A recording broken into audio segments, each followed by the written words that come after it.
এই দুনিয়ার সময়টা খুব অল্প।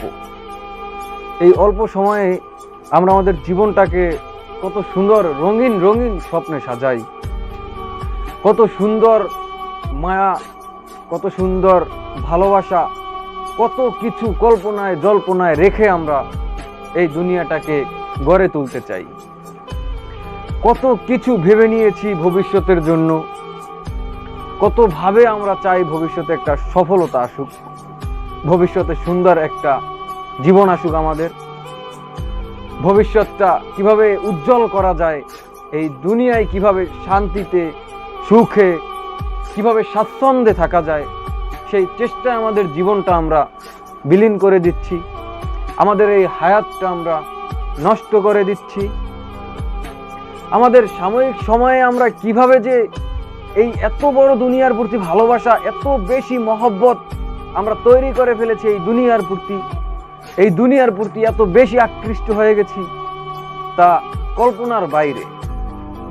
আপনি এই দুনিয়ায় বেশি দিন টিকতে পারবেন না, আপনি বেশি দুনিয়ায় থাকতে পারবেন না। সামান্য কয়েকদিনের জন্য ঘুরতে এসেছেন, সেটা আপনি ঠিক একেবারে জন্মের পরপরই কিন্তু জানেন। সেদিন থেকেই আপনি জেনে গেছেন যে এই পৃথিবীতে যখন এসেছেন, একদিন আপনাকে এই পৃথিবীর সব কিছু ছেড়ে চলে যেতে হবে ওই কবরে। আপনার প্রকৃত সুখের জায়গা, প্রকৃত শান্তির জায়গা, আমাদের আসল জীবন যেটা, সেটা আমরা হারিয়ে ফেলেছি। আমরা সেটাকে এখন ভুলে গেছি, তাই না? সব কিছু ভুলে গিয়ে, সব কিছু এখন বিলীন করে দিয়ে আমাদের এই মস্তিষ্ক মনে হয় বিকৃত হয়ে গেছে, আমরা পাগল হয়ে গেছি। পিছনের সব ইতিহাস, আমাদের ভবিষ্যতের সঠিক বাস্তবতা, সেগুলোকে ভুলে গিয়ে নতুন একটা জীবন আমরা গড়ে তুলেছি, নতুন একটা ব্যবস্থা আমাদের জীবনে আমরা নিয়ে এসেছি। কিভাবে সফলতা লাভ করা যায়, কিভাবে দুনিয়ায় সম্পদের পাহাড় গড়া যায়, কিভাবে সুন্দর একটা স্ত্রী পাওয়া যায়, কিভাবে অনেক টাকা পয়সা কামাই করা যায়, কিভাবে এই দুনিয়ায় অনেক গাড়ি বাড়ি করা যায়। এই লোভে, এই লালসায় পরে আমাদের এই আল্লাহর দেয়া এই সুন্দর একটা জীবন আমরা ব্যয় করে দিচ্ছি।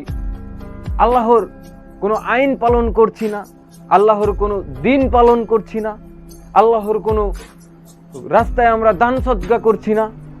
একেবারে আল্লাহর সাথে সম্পূর্ণভাবে নাফরমানিতে লিপ্ত হয়ে, আল্লাহকে সম্পূর্ণভাবে ভুলে গিয়ে আমরা এই দুনিয়ায় নিজেদের অস্তিত্ব বজায় রাখার জন্য লড়ে যাচ্ছি। এই দুনিয়ার সাথে আমরা লড়াই করে যাচ্ছি প্রতিদিন, প্রতিনিয়ত। কিন্তু আমাদের তো এটা কথা ছিল না, আপনার তো এটা কথা ছিল না। আপনার ভবিষ্যৎটা কি হবে, আপনার জীবনটা কোথায় গিয়ে থামবে, আপনার ভবিষ্যতে আপনি কিভাবে বেঁচে থাকবেন, কি খেয়ে, কি পরে, কি নিয়ে আপনি বাঁচবেন, সেটা তো আল্লাহ রাব্বুল আলামিন আপনাকে নিশ্চয়ই দিবে, সেটা তো আল্লাহ রাব্বুল আলামিন আপনাকে অবশ্যই দিয়ে দিবে। এ নিয়ে দুশ্চিন্তা করে এই যুব সমাজ নষ্ট হয়ে যাওয়ার কি এমন ফায়দা?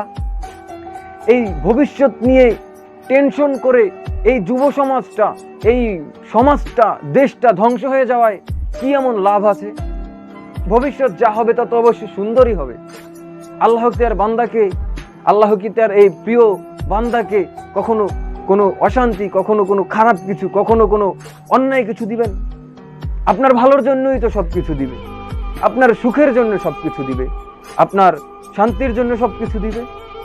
কিন্তু আমরা এই দুনিয়ায় কিভাবে কিভাবে সফলতার পিছনে ঘুরছি। রাসূলুল্লাহ সাল্লাল্লাহু আলাইহি ওয়াসাল্লাম বলেন, কদ আফলাহা মান আসলামা ওয়া রুজিকা কাফাফান ওয়া কান্নাআহু আল্লাহু বিমা আতাহ। অর্থাৎ ওই ব্যক্তি সফল হয়েছে যে মুসলমান হয়ে জন্মগ্রহণ করতে পেরেছে। নাম্বার 1, যে মুসলমান হয়ে জন্মগ্রহণ করতে পেরেছে। দ্বিতীয়, আল্লাহ যাকে রিজিক দিয়েছে, যে খাবার খেয়ে বেঁচে থাকতে পেরেছে। তৃতীয়ত, সে যে আল্লাহর উপর ওই শুকরিয়া আদায় করতে পেরেছে। এই 3টে জিনিস যে করতে পারবে, সে ব্যক্তি সফল।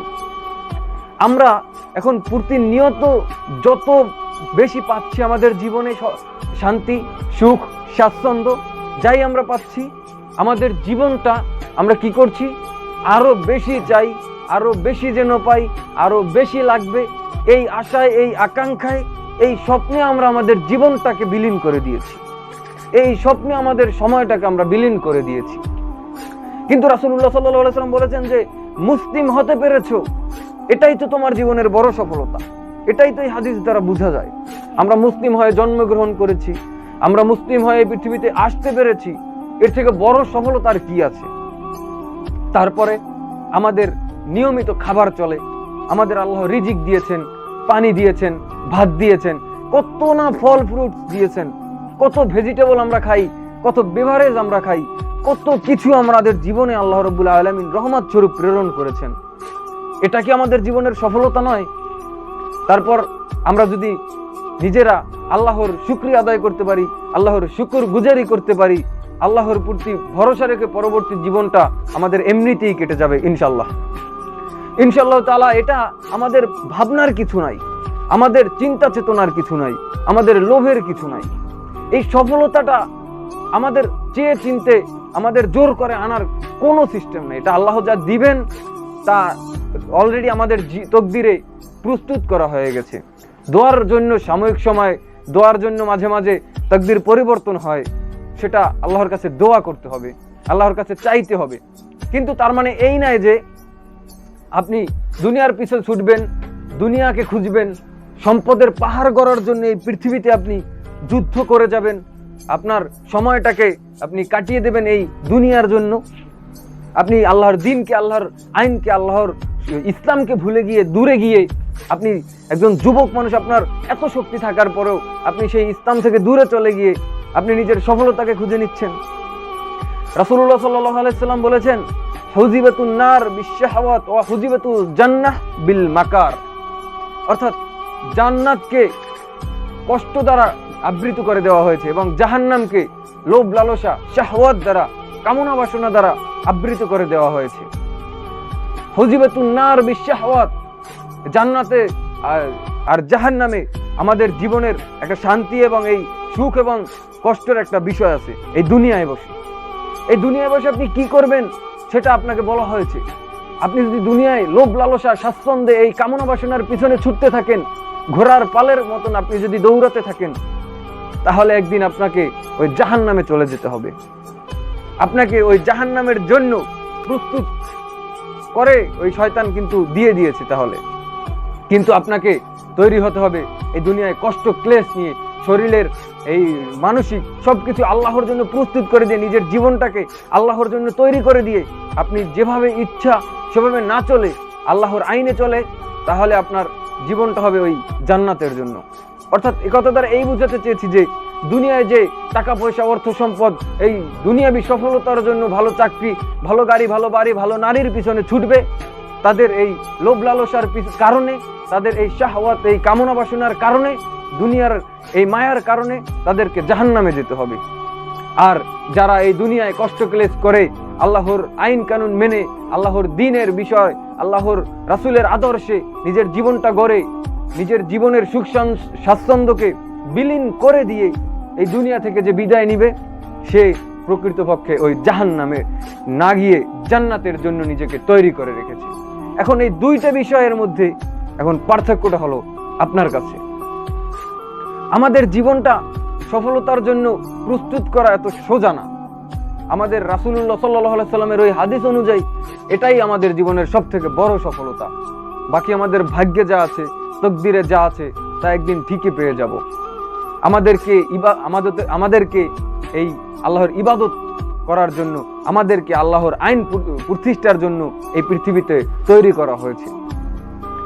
ওমা খালাকতুল জিন্না ওয়াল ইনসা ইল্লা লিয়াবুদুন। মানব জাতি এবং জিন জাতিকে আল্লাহ রাব্বুল আলামিন সৃষ্টি করেছেন এই আল্লাহর ইবাদত করার জন্য, একমাত্র তার ইবাদতের জন্য সৃষ্টি করেছেন।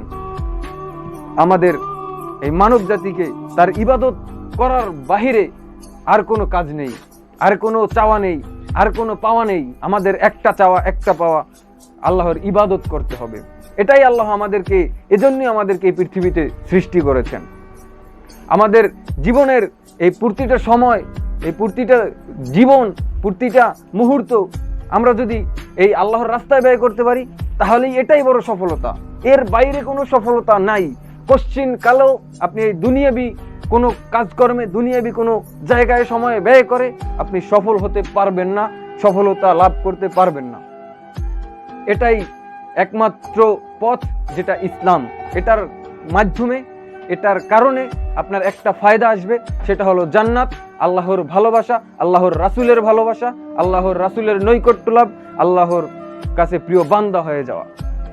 এর বাইরে এই দুনিয়াবি যত মায়া আছে, দুনিয়াবি যত ছায়া আছে, দুনিয়াবি যত সুখ স্বাচ্ছন্দ্য আছে, সব কিছুই হলো ওই শয়তানের একটা ধোঁকা। আপনাকে ধোঁকা দেওয়ার জন্য এই দুনিয়ায় সবকিছু শয়তানি একটা ফিতনা।